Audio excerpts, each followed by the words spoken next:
tu trabajo. Bueno, yo ahora me voy a ver si terminamos el famoso Power, ¿sí? Así que voy a presentar la pantalla y nos vamos a... pero por favor me avisan si se desconectó, porque si no yo ni me entero y sigo con mi clase. Y después tengo que repetir. ¿Están mirando mi pantalla? Sí, profe. Sí, profe. Bueno, vamos a ver. Nosotros habíamos quedado acá. Fíjense, hemos visto indicadores epidemiológicos. Ahora vamos a ver indicadores complejos. En epidemiología van a ver cuantificación y en los prácticos de estadística, medida de tendencia central. ¿Sí? Ese es el conjunto de esta unidad 3. Vamos a repasar un poco. Hemos visto 3 conceptos claves: probabilidad, riesgo y tasa. La probabilidad era el número de eventos que ocurren dentro del número de eventos posibles.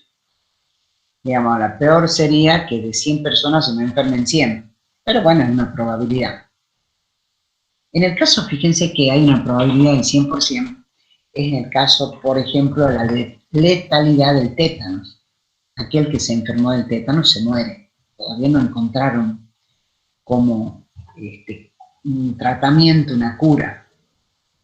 Es una letalidad del 100%.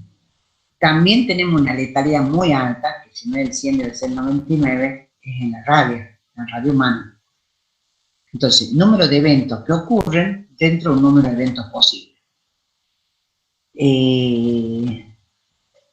Fíjense, la probabilidad de muerte o supervivencia del paciente con SIDA ha ido cambiando mucho.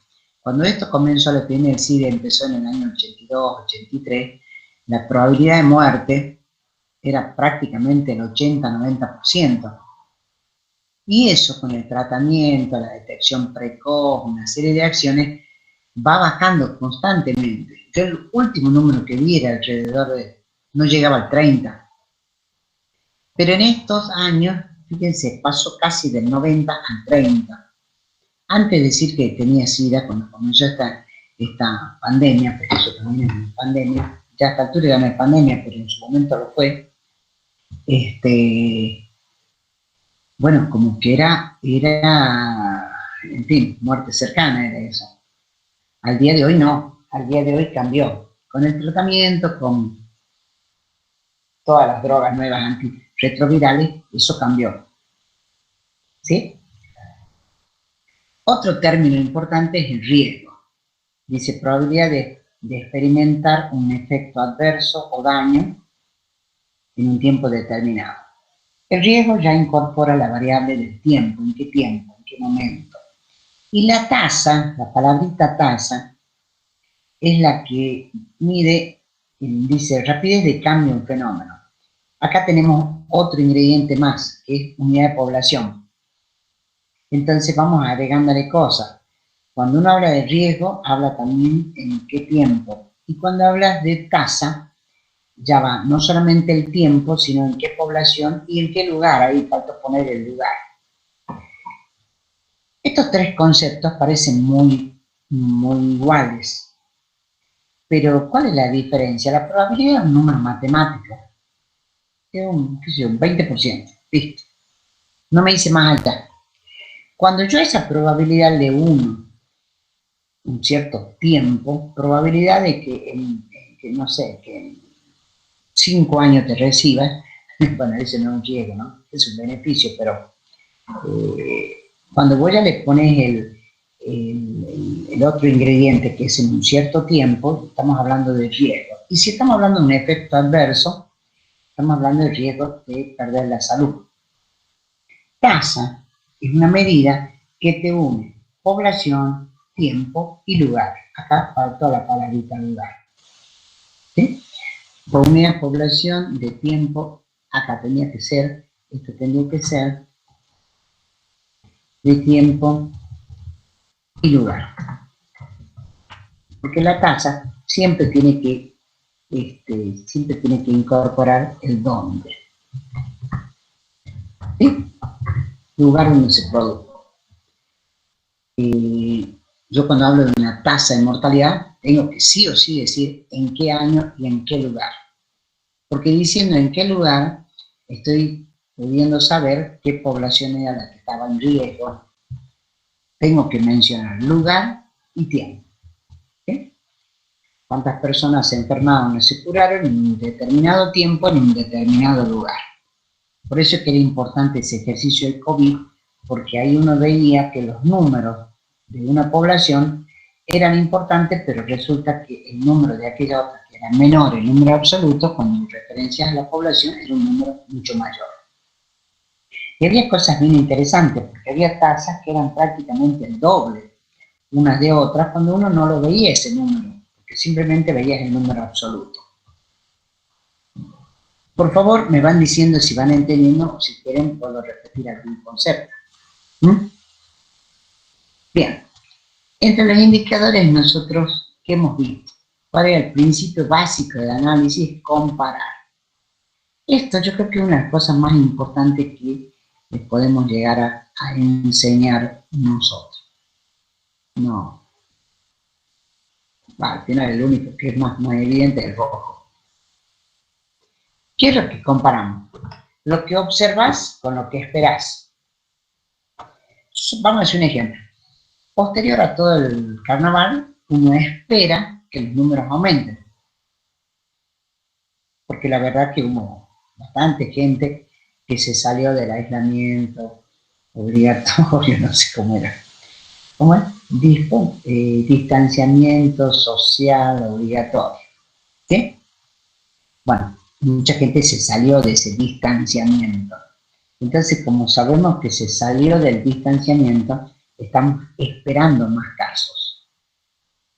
¿Qué voy a comparar? Lo que observo con lo que espero. Capaz que estamos esperando el doble de casos. Vamos a ver si es que lo que se observa es el doble de casos. ¿Qué más comparamos? ¿Cuántos están enfermos con los no enfermos? Ahí es donde dicen, y dicen con toda justicia, de que en realidad la cantidad de enfermos que conocemos por ahí no son tales. Bueno, pero se hace lo mejor que se puede. Los expuestos con los no expuestos. Cuando uno compara expuestos y no expuestos, se está refiriendo, por ejemplo, les doy un ejemplo, si en una familia yo tengo un caso, bueno, toda la gente que está viviendo en ese mismo domicilio son expuestos. Y si yo comparo con el resto, todo el vecindario, el resto a la vuelta, van a ser los no expuestos. O sea, hay gente que está más expuesta que otros. Esa es otra forma de comparar. No sé si alguien está intentando entrar, lástima, pero yo ya no estoy por ahí. ¿Alguien está intentando entrar? ¿Ustedes que lo ven? Bueno. Dice, lo casual con lo causal. Esto es una de las partes más difíciles porque no se termina nunca. Bueno, por supuesto que ahora estamos sabiendo de que esta pandemia de COVID se refiere a un virus concreto. En todo lo que es infeccioso, que está ocasionado por virus, bacterias, parásitos, uno tiene la causa. Tiene la causa de la enfermedad. La causa de la enfermedad es la presencia del virus. La causa de la TBC es la presencia del bacilo.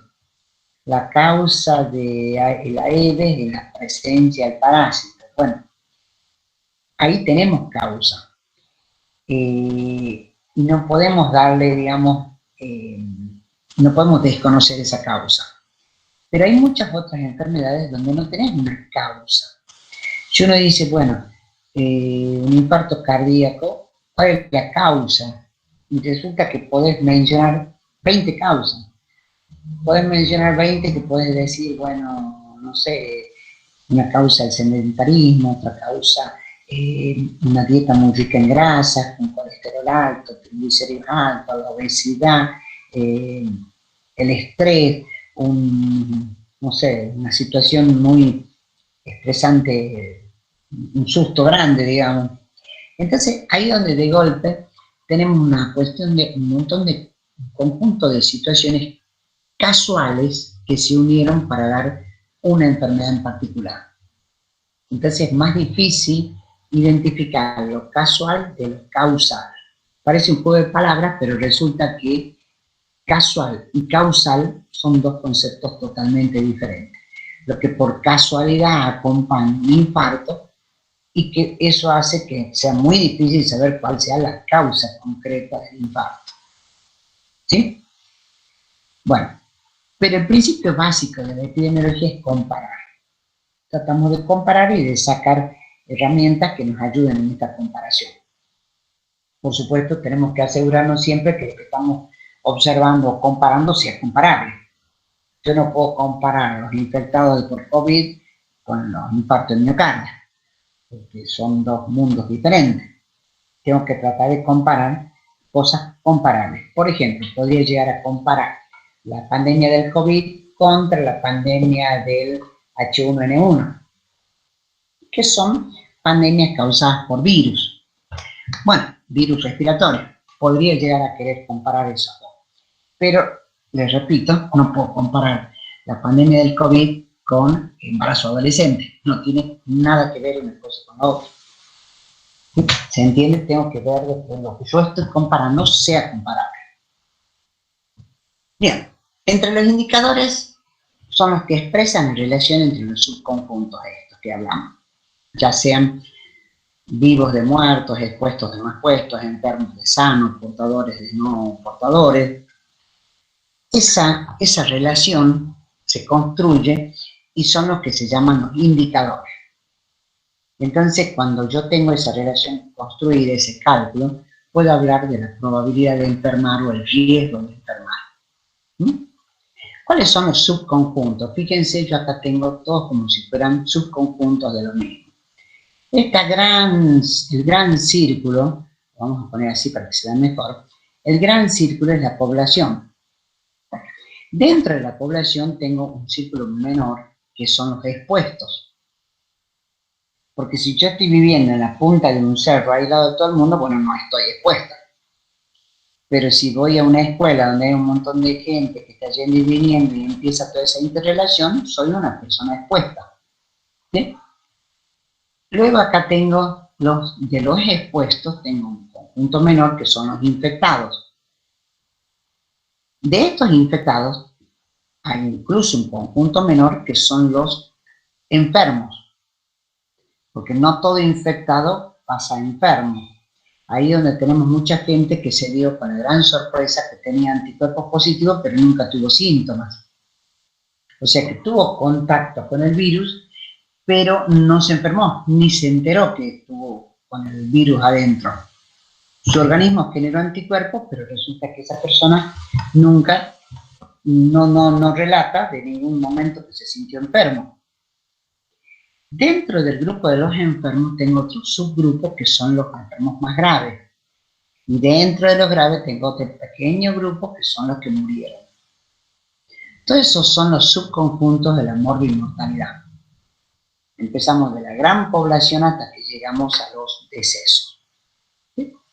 Cuando yo empiezo a hacer relaciones entre estos, la O, la G, la D, la I, la E, la F, es que puedo elaborar todos los indicadores. Muertos sobre enfermos, enfermos sobre contagiados, contagiados sobre expuestos, expuestos sobre población total, y así puedo tener una serie de indicadores.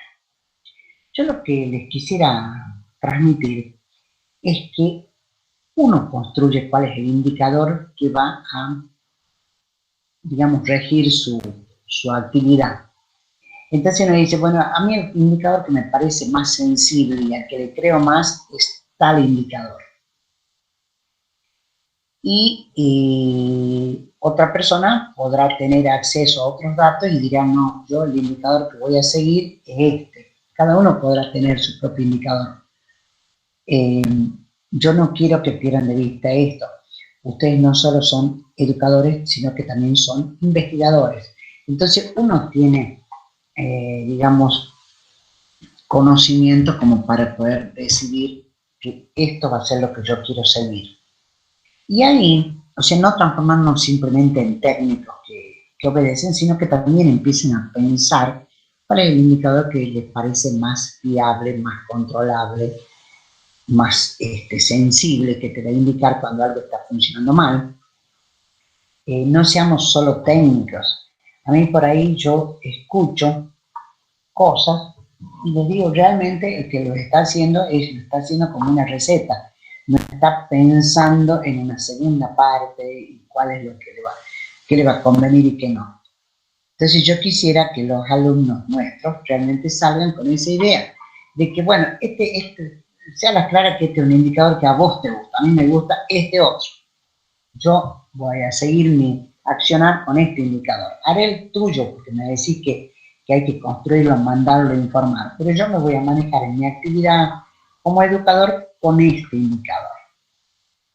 No sé si está clara la idea esa. No hay una regla fija. Cada uno puede evaluar su actividad y si las cosas van funcionando o no con el indicador que cada uno resuelva construir. ¿Eh? Dentro de los indicadores los podemos diferenciar en dos, los macro y los micro. Los macro, ¿qué sucede? En el denominador tengo la población total. ¿Sí? Tengo una población total. En cambio, los micro, en el numerador tienen algunos de los subconjuntos de esto. Entonces ya, mientras que cuando yo tengo la población hablo de tasas, en este caso hablo de coeficientes o de indicadores, o de índices. Son diferentes cosas para decir lo mismo. Pero en sí, si es que tengo población en el denominador, estamos hablando de tasas. Si no, son coeficientes, oficialmente, digamos. Fíjense cuáles son las tasas más famosas. La tasa de mortalidad, tasa de incidencia, la tasa de prevalencia, tasa de una enfermedad, o puede ser de una infección, coeficiente de patogenicidad, fíjense, enfermos o infectados, para saber si es más o menos patogénico. Que este es un ejemplo que viene justo en este momento, porque deben haber estado escuchando que el virus la cepa, la mutación británica, es más patogénica. ¿Qué significa? Que de los infectados, supongamos que hay 100 infectados, de 100 infectados se enferman 80, mientras que la cepa china era menos patogénica. Capaz que de 100 infectados yo tenía 40 enfermos. A eso se refiere la patogenicidad, la capacidad de desarrollar una enfermedad en el caso en que haya habido una infección. Porque la infección es el primer punto y luego, según las características de cada individuo y de la patogenicidad de la gente, es que se desarrolla o no la enfermedad. Por favor, me confirman, ¿están viendo la pantalla? ¿Están escuchando bien? ¿Alguien confirme? Sí, profe. Sí, profe. Bueno, lo de patogenicidad y lo de letalidad es lo que actualmente se está escuchando. Que estas nuevas cepas, que el virus fue mutando, es más patogénico y es más letal. Fíjense ahí, la patogenicidad hablamos, los enfermos sobre los infectados, y la letalidad, los muertos sobre los enfermos. ¿Sí? Esta de virulencia es, esperen que la G me perdí acá en la G. La G de los graves. Esa sí que no la tenía.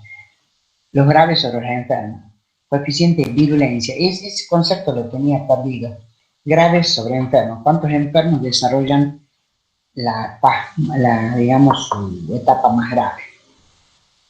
Entonces tenemos patogenicidad, enfermos sobre infectados. Virulencia, graves sobre enfermos.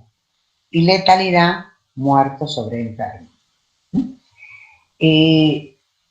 ¿Qué es lo que se dice? Que bueno, que el virus a medida que iba cambiando de entorno, porque, por ejemplo, de China, la variante que está en Gran Bretaña, la variante africana también hablaban, cuando cambian el entorno, el ambiente, de golpe mutan, y en esa mutación tenemos que ha ido aumentando la patogenicidad, aumentando la letalidad y probablemente aumentando la virulencia. No sé. El otro día escuchaba también de que había toda una variante sudamericana, que es brasilera, de que justamente tiene estas características. Bueno, no sé porque el paso que vamos cada vez va a estar peor, me parece, pero bueno. hablan de todas esas cuestiones: patogenicidad, virulencia, letalidad. Fíjense todos los términos que tenemos en este slide. Tenemos mortalidad, incidencia, prevalencia, patogenicidad, virulencia, letalidad. ¿Qué son? Temas que los tienen que, conceptos que los tienen que incorporar y diferenciar claramente. Eso es, las va a acompañar todo el resto de su vida, todo este conjunto de cosas. Incidencia y prevalencia son las dos tasas más, bueno, mortalidad, incidencia y prevalencia es lo más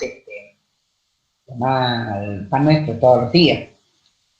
Pero también tenemos que tener en cuenta estos detalles. Si tu enfermedad sigue siendo más patógena, más virulenta, más letal. Entonces, cuando hablamos de indicadores o de, digamos, de todo este conjunto de coeficientes o indicadores, lo vamos a diferenciar en los indicadores de morbilidad y los de mortalidad. Fíjense acá, esto como que ahí es donde se hace el enlace con la estadística. ¿Qué tengo?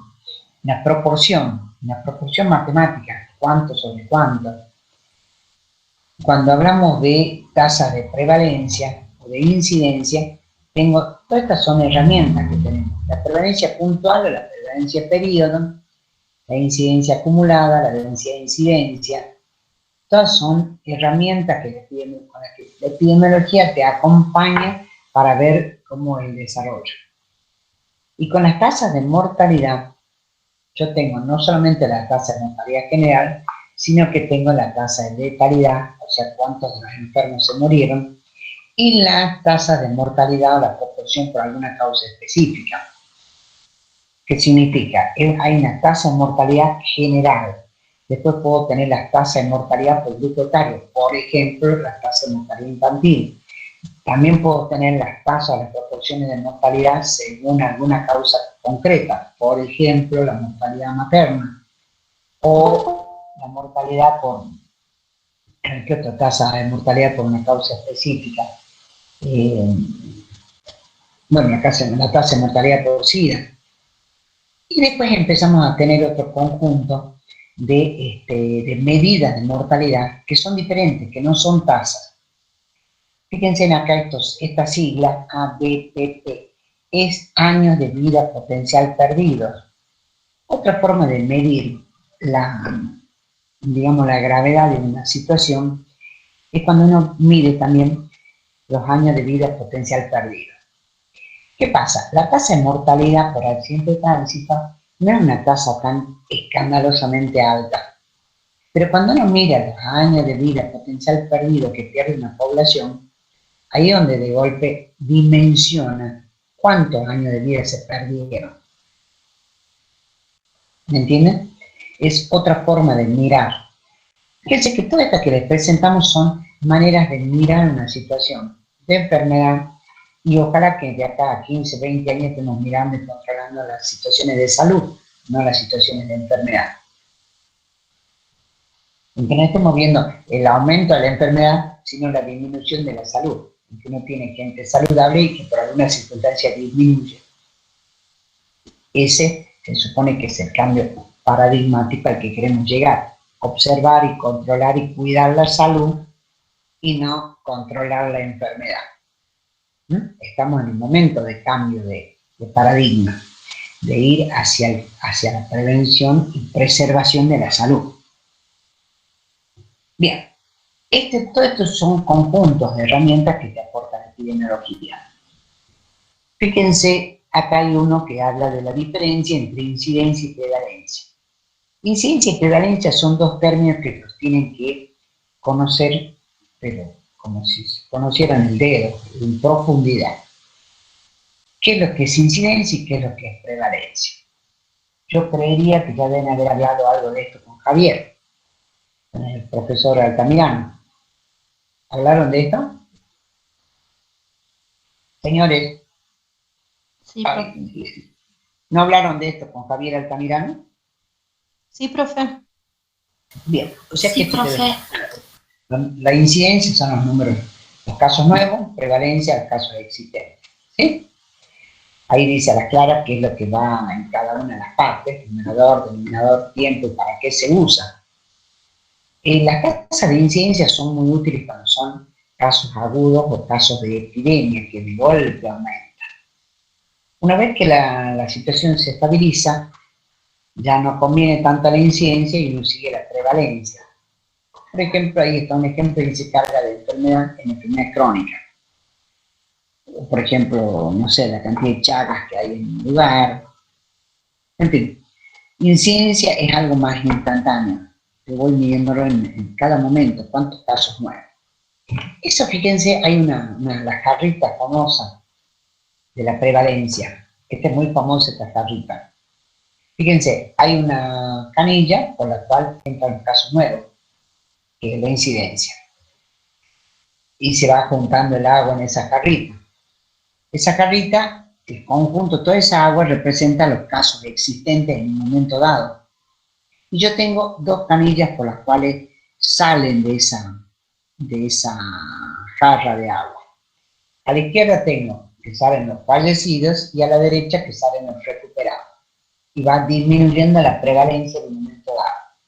Pero quien va aportando siempre casos nuevos es esta la incidencia. Esa carita, ya le digo, alguien la dibujó y es famosa en el mundo entero. En algunos casos no está dibujada como jarrita, sino como si fuera una ollita, esa como las del norte, esas ollas redondas, que no sé si dicen crisol, una cosa así, pero bueno, las distintas formas de poner un recipiente donde los casos nuevos van aportando y por otro lado salen los fallecidos, los recuperados y hay un conjunto que se va, que es más grande o más chico según el momento. Luego, recuerden que acá habíamos desglosado una serie de herramientas, que más o menos yo se las voy a ir mostrando. La prevalencia de puntos es cuando uno habla en un momento del tiempo, fíjense acá yo tengo de 0 a 29 años, en un momento del tiempo, ¿cuántos casos tenía en total? Recuerden que prevalencia habla de casos totales. Entonces yo dice prevalencia en el año 4. Yo tengo de 1, 2, 3, 4, 5, 6, 7, 8 personas, de 8 en conjunto, tengo 2 nada más enfermos. Esa es la prevalencia en ese año, eso es una prevalencia de punto. ¿Por qué de punto? Porque en un momento dado hago un corte.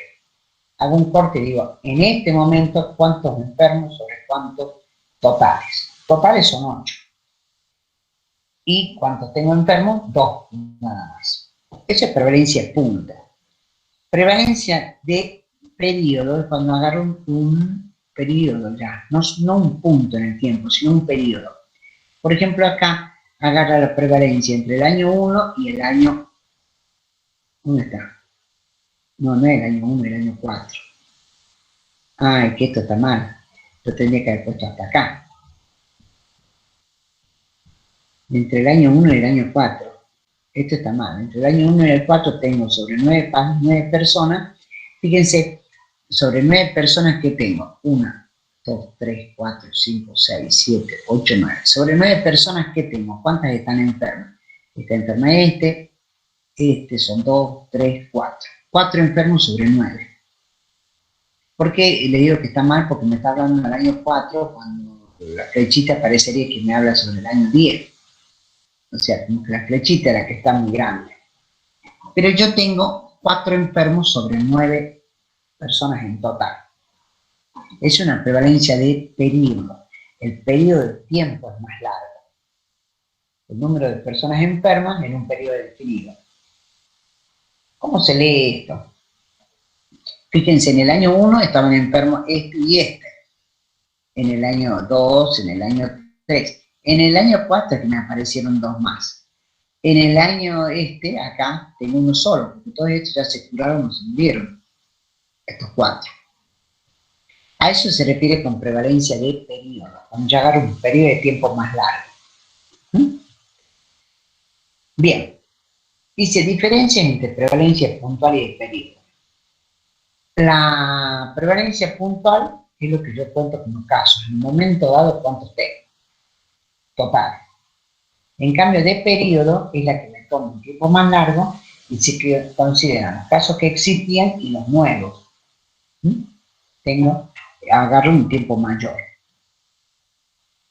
Son diferentes formas de medir. Por supuesto, la prevalencia, ¿cómo aumenta? Cuando la enfermedad es más larga, bueno, demoran más en recuperarse.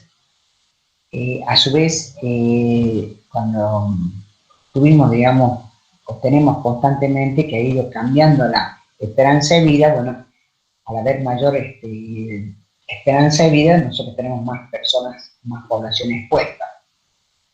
¿Con qué aumenta también? Cuando incrementan los casos nuevos, como por ejemplo en el caso de la pandemia. Cuando hay inmigración de casos. Y a su vez también va a aumentar cuando se están yendo los sanos. Me quedan todos los casos enfermos y se van los sanos. A su vez, fíjense acá, dice, mejor en el diagnóstico. Mientras más diagnosticamos, más tenemos. Así que el tema ese del hisopado, bueno, hisopamos mejor y seguro que vamos a encontrar más. Mi prevalencia va a aumentar. Así que está relacionado directamente. No hay enfermedad que no se encuentra si no se busca. Si yo busco y tengo herramientas para buscar, seguramente voy a encontrar. ¿En qué casos disminuye la prevalencia? Cuando son enfermedades de corta duración. Por ejemplo, una diarrea que tiene una duración de 4, 5, 6 días, bueno, aparecen casos nuevos, pero también ya se restablecen mucho. Entonces la prevalencia va a ir disminuyendo. En los casos de alta letalidad, ¿por qué? Porque el que se enferma se muere, bueno, no me van quedando en esa jarrita de la prevalencia. Cuando se disminuyen los casos nuevos, o sea que se disminuye el contagio, cuando aumenta la cantidad de sanos, inmigración de casos sanos, o cuando los casos positivos emigran. Y por supuesto la prevalencia va a disminuir cuando aumenta la tasa de recuperación. Todas estas son las variables que hacen que suban o bajan los valores de prevalencia y los valores de incidencia. Son valores que uno tiene que tener controlados. De hecho, que cuando se empezó a aplicar la detección de antígenos en forma masiva, tanto por hisopado como por diagnóstico rápido, bueno, aumentó el número de casos detectados, obviamente. Ese era un aumento que era esperable. Más hago detecciones cuando hacen esos rastrillajes buscando pacientes, si busco más, encuentro más. Eso es qué sé yo, no sé, una ley universal. Busco más, encuentro más. Bien, otro de los términos que hablábamos, ya no de prevalencia, sino de incidencia, es los casos nuevos. Incidencia acumulada son casos nuevos en un determinado periodo. O sea, fíjense, yo acá tengo 9 personas. Sobre 9 personas, en este periodo, ¿cuántos casos nuevos tengo? Este ya no lo cuento. El caso número 9 no es un caso nuevo, porque este venía de antes. Los casos nuevos dentro de este periodo, yo tengo el 8, el 7 y el 6. Son 3 casos nuevos. Pero el 9 no es un caso nuevo, es un caso que ya venía. Tengo que tener muy claro, entonces, cuando hablo de incidencia, en qué periodo estoy midiendo, cuáles son nuevos y cuáles son antiguos y que se han ido acumulando. Esa es otra tasa, incidencia acumulada. Densidad e incidencia a cada persona, fíjense, acá tengo intervalo de tiempo. Número de casos nuevos en relación al tamaño y al tiempo de observación. Entonces, si yo observo por año, cada una de estas personas, estoy observando en un año completo, son 365 días. Este también. Cada año son 365. Entonces, en la medida de la densidad de incidencia, no solamente veo el caso nuevo, sino qué tiempo estuvieron siendo observados. Cada individuo en el numerador, no solamente veo la cantidad de individuos, sino en qué momento, cuánto es la suma de los diferentes tiempos. Porque una cosa va a ser que me aparezca un caso nuevo en el mes de enero y otra cosa va a ser que me aparezca un caso nuevo en el mes de octubre. ¿Cuánto tiempo?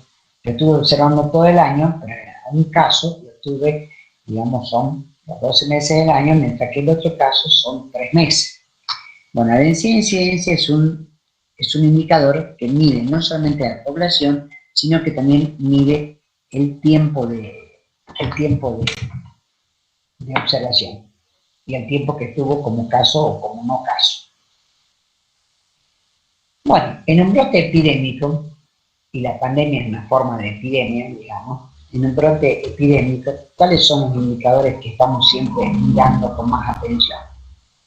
La tasa de ataque, que es casos observados sobre población en riesgo, la tasa de letalidad, muertos por el número de enfermos, y la tasa de ataque secundario. Esa tasa de ataque secundaria es la que por ahí estamos descuidando. Porque, ¿qué sucede?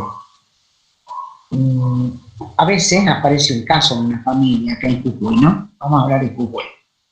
Cuando aparece un caso parece que se desesperan todos los que viven en la misma casa y van y se hacen en un hospital, insisten en un médico, en una práctica privada, en un laboratorio privado, se hacen hisopados todos los que viven en esa casa.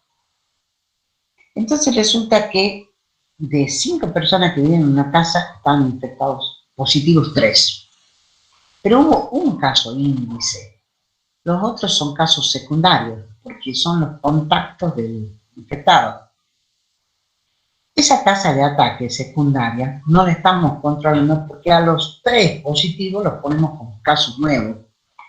Estamos sumando la incidencia cuando en realidad de esos 3 hay 2 que son casos de contactos del primero. Entonces lo que nosotros tenemos que poder diferenciar cuál es la tasa de ataque secundario. Vos tenés un caso, ¿cuántos a la vuelta se te pueden llegar a infectar que viven en el mismo domicilio? Un 20%, un 50%, un 100%. Bueno, esa tasa de ataque secundario al día de hoy no la conocemos porque se han enredado lo que son casos de los contactos y a todos se los puso como casos. Estos días nosotros tuvimos acá, en la misma familia, resulta que 4 que vivían, los 4 positivos. Pero no son 4 casos positivos, en realidad hay un caso positivo y 3 contactos. Pero se está poniendo toda en la misma bolsa. Entonces, como que estamos teniendo un nivel de casos mayor por esa historia de que todos salen corriendo a hacerse los estudios. Cuando en realidad solo habría que hacer el estudio al conviviente que tiene algún síntoma, y si tiene un síntoma va a significar un tratamiento, pero lo tengo que identificar claramente que este es un contacto y es una tasa de ataque secundario. Bueno, al día de hoy eso está medio confuso, no lo tienen nada claro acá en epidemiología. Y esa tasa de ataque secundario, que sería muy útil, bueno, la estamos perdiendo. La estamos perdiendo porque estamos poniendo en la misma bolsa casos y contactos. ¿Eso se entendió? Ay, silencio, me gusta. Sí, profe. Sí, profe. Bien. Bueno. Fíjense, este es un ejemplo de tasa de ataque secundaria. Dice, en un centro hay 7 casos de hepatitis entre 70 niños. Cada niño viene de un hogar diferente. Dice, el total de personas que hay en las 7 familias de los 7 casos de esto es 32. Un periodo de incubación más tarde aparecen 5 casos, 5 de los 32. 5 personas se enferman de los 32 convivientes. Entonces ahí dice, calcule la tasa de ataque del centro, que sería los 7 sobre los 70, y la tasa de ataque entre los contactos, que son los 5 sobre los 32.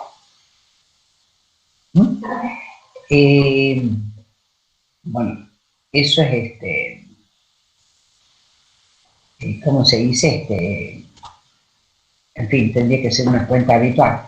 Fíjense, la tasa de ataque, yo tenía 7 enfermos sobre 70. Ahora, en la tasa de ataque secundaria, teníamos 32 personas. De las 32 personas había 7 que eran los enfermos originales.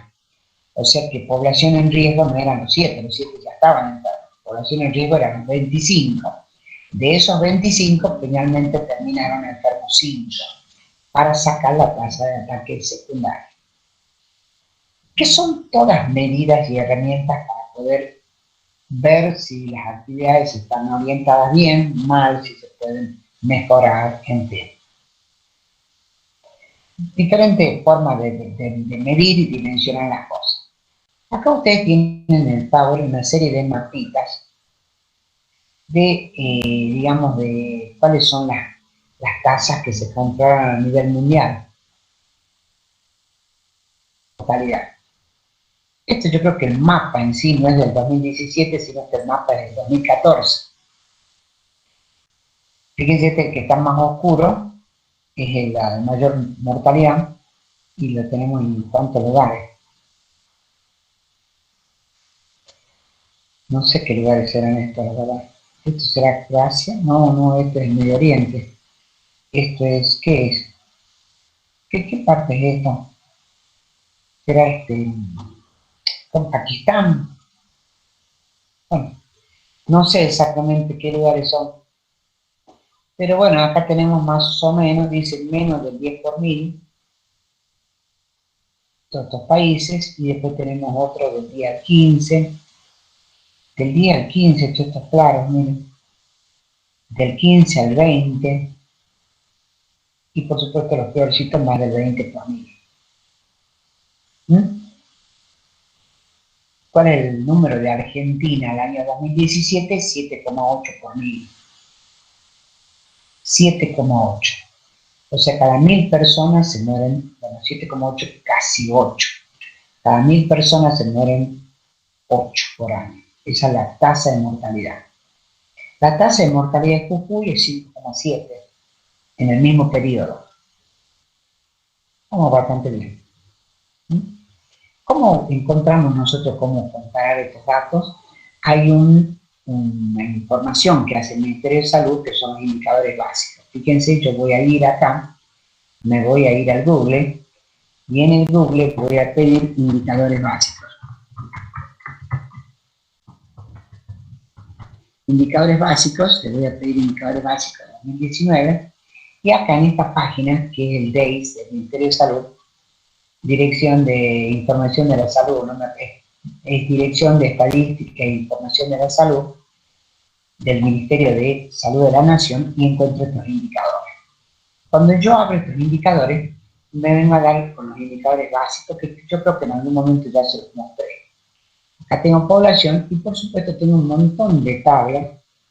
Fíjense esta. En la columna número 1, ¿qué voy a tener? Dice población estimada. ¿Ven? El ítem 1 es población estimada. Fíjense acá, esperanza de vida, el número 8. ¿Qué pasa? La columna 8. En la República Argentina, la esperanza de vida que tiene cada habitante es 75 años. En la Ciudad Autónoma de Buenos Aires, 77. Jujuy, ¿dónde está? 74, acá vivimos un año menos. Formosa, ¿cuál tiene el número peor? 74, 75. No estamos los peores, me parece. Bueno, en fin. Pero este cuadernillo, que está siempre digamos, se informa una vez al año, tenemos una serie de indicadores de recursos, de acceso económico, de morbilidad. Fíjense, no sé si se ve, acá yo tengo de morbilidad, casos de VIH, tuberculosis, son tasas de prevalencia, no tasas de incidencia.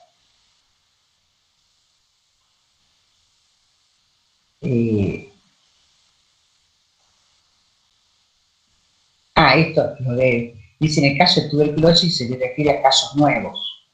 Ajá, o sea que son indicadores de incidencia, casos nuevos detectados. Indicadores de mortalidad.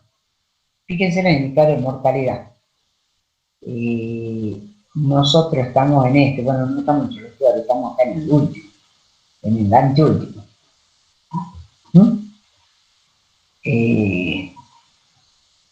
Bueno, estos son los indicadores de mortalidad de la República Argentina. Fíjense que esta es la tasa bruta de mortalidad y esta es la tasa ajustada por edad de total varones y mujeres. Bueno, todos esos indicadores, tasa bruta, en fin, la tasa bruta de mortalidad por según el grupo de causas, yo tengo las cardiovasculares, las tumorales, las infecciosas, causas externas. A ver si hay alguien acá que está esperando entrar. No, no dice nada. Volvemos acá. Entonces, bueno, la tasa de mortalidad es una tasa que se ve, que se sigue muy de cerca, por localidad, por provincia, por país, por año, por causa. Son las tasas, los indicadores completos que se utilizan para controlar. Por ejemplo, fíjense acá, este es un gráfico viejo. ¿Cuánto era que se llevaban las circulatorias? Lo que más tenemos que ver es que los países desarrollados, solo el 3% tenían mortalidad por causas infecciosas, mientras que los países en vía de desarrollo era el 40%. Mortalidad por causas infecciosas significa muertos, por ejemplo, por neumonía, que cuando mejora el tratamiento, bueno, bajan muertos por neumonía y las infecciosas son mucho menores. Fíjense acá yo tengo peri o neonatal, circulatorias, maternas, las degenerativas, el cáncer y otras enfermedades como por ejemplo causa eterna y las respiratorias. Bueno, es como que fueran mapas diferentes de los países desarrollados y los países en vía de desarrollo. Esto aquí es del 1996. ¿Yo por qué lo puse? Para que se vea más gráficamente cuál es cómo el hecho de vivir en un país o en otro vas a tener un mejor diagnóstico, mejor tratamiento, mejor estándar de calidad de vida, o peor. Y de golpe, ¿qué va a suceder? ¿Sí? Cómo cambia tus expectativas de salud, de vida y de enfermedad. No he encontrado un gráfico que sea más actual. Habría que ver, seguramente ha cambiado, pero no sé si tanto. Por ejemplo, nosotros tenemos una gran población en África. Recuerden que África, acá la tengo, era una gran parte que tiene mayor mortalidad. ¿Qué pasa? Una de las cosas que causan mortalidad es la desnutrición, cosa que no sucede en los países desarrollados. Y en fin, las causas de muerte son muy distintas según dónde estés, en qué país, qué posibilidades tenés. Qué posibilidades de acceso a la salud y a los sistemas de salud. La tasa de mortalidad infantil y es parecida. Fíjense, el color peor es el rosadito, que nuevamente caemos en ese país que me parece que debe ser Pakistán, y caemos en algunas poblaciones de África, y luego acá, digamos, lo que es en el continente americano, sudamericano, ¿cuáles serían los peores? Los peores tenemos Paraguay y Bolivia, y algún país de estos que no conozco qué es lo que es. Este de acá arriba no sé qué sería este de acá, ¿sí? Pero acá tenemos Paraguay, Bolivia, después tenemos que el mejor estaría Chile y Uruguay, y la Argentina es la que le sigue, y luego Brasil y los otros. Bueno, son los mapas de la mortalidad infantil. ¿Sí? La Argentina tiene un número de 13,6 por 1000 como país. Jujuy 10,5. Parecería que Jujuy tiene sus indicadores controlados. Esto es el mapa del año 2008, pero esta información de acá abajo es la información del año 2017. Después la tasa de natalidad. Esto es cuántos nacimientos según la población. Bueno, de hecho que tiene mayor natalidad acá África que los otros países. ¿Sí? La tasa de natalidad y dice desplazamiento de la mortalidad de la población, de jóvenes a poblaciones adultas. Bueno, justamente es como si hubiera habido pases, las enfermedades transmisibles han ido descendiendo, lo cual significa que aumentó la esperanza de vida, y a su vez las no transmisibles han ido aumentando.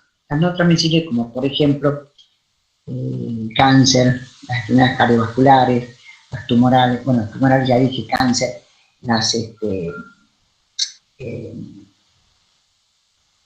¿Qué otra no? Las enfermedades de causa externa, todas las de causa externa, y después, ¿qué más tenemos que ser no transmisibles? Bueno, todo lo que es esto digamos, las cardiovasculares, las metabólicas.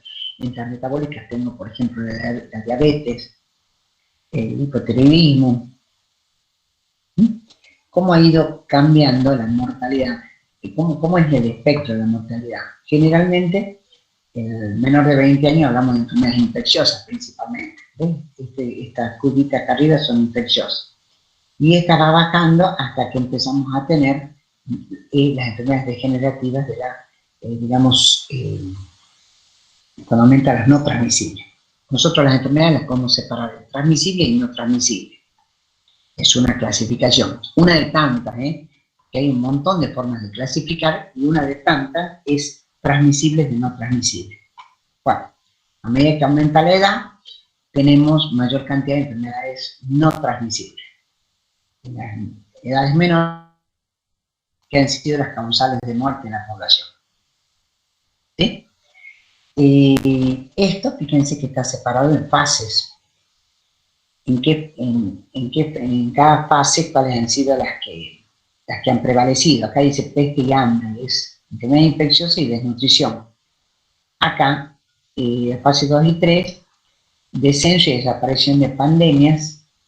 Bueno, ahora apareció otra pandemia, ¿no? Pero en momentos son distintas fases. Y en la fase 4, especialmente las degenerativas y metabólicas. O sea, esos son los grandes espectros vistos sobre la mortalidad de la población. Todas esas fases. En eso es que estamos hablando, vamos a empezar a hablar, mejor dicho, de lo que se llama la transición epidemiológica. La transición epidemiológica es cómo fueron cambiando los causales de muerte. Pero ¿saben qué? Me parece que me estoy pasando. Porque nosotros tenemos 2 semanas en la unidad 3, ¿verdad? Señores, qué felicidad. Sí, profe. Me parece que se me está pasando. Estadística, ¿no? Acá está.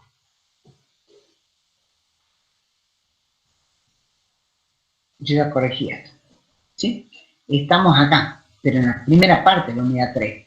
O sea que acá vamos a cortar este teórico, porque ahora que empezamos a hablar de transición epidemiológica, lo vamos a dejar para la clase que sigue. ¿Está? Tendríamos que haber cortado en densidad de incidencia, las tasas, y ahí cortar. Ahí tendría que haber hecho el corte. Bueno, lo que tiene que quedar claro, dejo compartir, lo que tiene que quedar clarísimo es que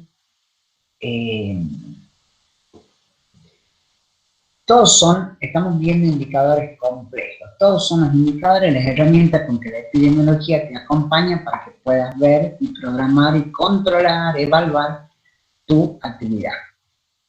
¿Sí? Así que, aunque estén dormidos, esperen, yo voy a dejar de grabar. Yo voy a dejar de grabar.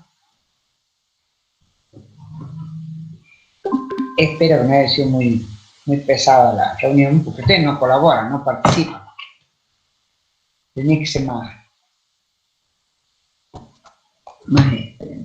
bueno, ¿qué les parece si hacemos una cosa diferente? Para el martes que viene, fíjense todas las diapositivas que vienen por abajo, donde yo empecé ahora, donde termino el día, que es la tasa de ataque secundario. Miren a ver qué aportes pueden hacer ustedes a eso. Uno, vuelvo a insistir, una de las cosas más usuales en la epidemiología es la comparación. Uno compara para ver si está mejor, si está peor, si va bien, va peor. ¿Para qué fecha se cambió el cuestionario 3? El cuestionario 3 se cambió para el... A ver, 5 de marzo, dice acá. Claro, no es este viernes, sino que es el 5 de marzo. 5 de marzo, señorita, no sé quién respondió. El cuestionario número 3 es el 5 de marzo. ¿sí? Y el cuestionario número 3, no me acuerdo, pero bueno. Que lo que pasa es que en la parte práctica ustedes tienen medidas de medida de tendencia central. Como tienen medida de tendencia central, en el cuestionario 3 vamos a ver todo lo que es media, mediana y modo. Esa sería, media, mediana y modo. Eso lo van a desarrollar con sus trabajos, su jefe de trabajo práctico, y van a tener así un ejercicio de eso. ¿Estamos de acuerdo? Sí, profe. Sí, profe. Sí, profe. Bueno, hoy que enseñarles ha sido hablar sola, porque hablo sola al final. Bueno, en fin, nos estamos viendo. Nos estamos viendo.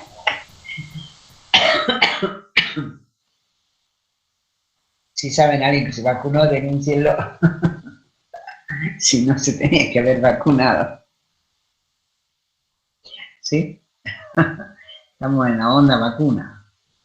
Yo digo que historia de los temas de las vacunas es porque se nos pasan así por un lado otros temas como ser el cambio de la Corte Suprema, como ser los casos de estos que están en juicio, como ser la cuestión económica. Encontrar por ahí alguna noticia muy chiquitita que te dice que el gas va a aumentar el 10%, pero como estamos con la loquera de las vacunas, no prestamos atención a eso. En fin. Bueno, espero, señores, que sí, como que nos van poniendo así fichas para que todos estemos pendientes de una cosa y no veamos otras noticias que son importantes. Por ejemplo, ayer con el tema del gas, pero salió así una colita de una noticia de la cantidad de cosas que están subsidiadas. Y yo digo, al final no sabemos, ya no sabemos dónde estamos parados. Porque si hay cosas que están subsidiadas, bueno, ¿cuál es el costo real? Ya no sé, francamente ya no sé. Ya francamente no sé a dónde está este país. También sube, claro, habían dicho que no subía nada, pero sin embargo sube el gas, sube el internet, sube la luz, y por supuesto suben los alimentos. Bueno, pero el problema es que no sabemos dónde estamos parados. Ese es el problema. Sube transporte, sube los medicamentos. Los medicamentos, ¿qué tal? ¿Cómo suben los medicamentos? La nafta. Miren, el otro día voy a comprar un blister de Buscapina. La Buscapina siempre salía, no sé, 50 pesos un blister. 300 pesos un blister de Buscapina. Al final, y vos entonces decís, me tomo una pastillita, me estoy tomando 50 pesos. Es una cosa que no tiene freno. Pero, sin embargo, uno prende la televisión y toda la vacuna, se vacunó este, se vacunó aquel. Yo creo, francamente, que están siendo así como que hacen toda una nube de humo para que no veamos un montón de